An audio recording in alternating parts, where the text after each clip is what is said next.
किसान नेता नाथूराम मिर्धा की आज 101वीं जयंती है।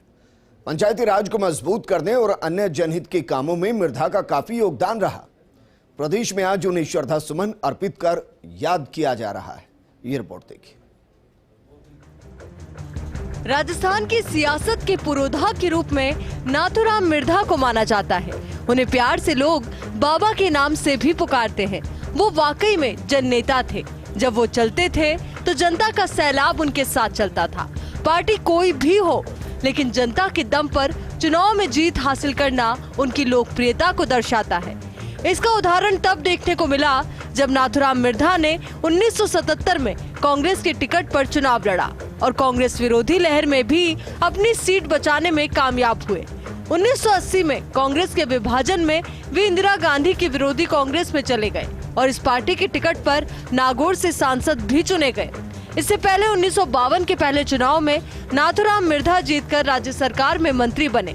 आपातकाल के बाद जनता लहर की आंधी में राजस्थान में एकमात्र नागौर संसदीय क्षेत्र से चुनाव जीतने वाले कांग्रेस के दिग्गज नेता नाथूराम मिर्धा ने जीवन का आखिरी चुनाव अस्पताल की शैय्या से लड़ा था।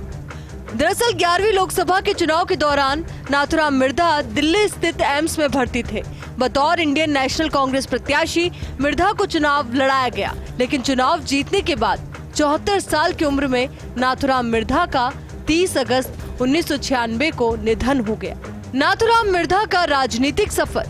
नाथूराम मिर्धा का जन्म 20 अक्टूबर 1921 को नागौर जिले के कुचेरा कस्बे में हुआ। उनके पिता का नाम थानाराम मिर्धा था, जो तत्कालीन स्टेट में कर्मचारी थे। मिर्धा ने जोधपुर के दरबार स्कूल में 10वीं पास फर्स्ट डिवीजन से की। उन्होंने इकोनॉमिक्स में एमए किया, जबकि 1944 में वकालत की डिग्री हासिल की। 1946 में उन्होंने वकालत शुरू की। 1947 में देश आजाद हुआ और वे जोधपुर में किसान सभा में शामिल हुए। 1952 से लेकर 1967 तक के आम चुनाव में लोकसभा और राज्यों की विधानसभाओं के चुनाव एक साथ संपन्न हुए थे। चौथी लोकसभा का कार्यकाल 1967 से 1972 तक था। इस दौरान 1969 में कांग्रेस का विभाजन हुआ और तत्कालीन राजनीतिक परिस्थितियों के मद्देनजर दिसंबर 1970 में लोकसभा भंग की गई। 1971 में पहली बार मध्यावधि चुनाव हुए। नाथूराम मिर्धा ने पहली बार 5वीं लोकसभा के चुनाव में स्वतंत्र पार्टी के नंद कुमार को पराजित किया। संयोगवश 5वीं लोकसभा का कार्यकाल 1976 में समाप्त होना था।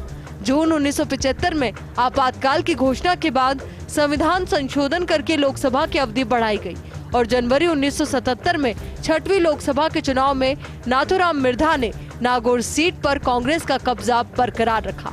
1996 में अपने जीवन काल के अंत तक वो सांसद रहे। नाथूराम मिर्धा ने जीवन भर किसान, दलित और अंतिम व्यक्ति के हित की बात की। ऐसे में आज भी वो लोगों के दिलों में राज करते हैं। Bureau report, first India news.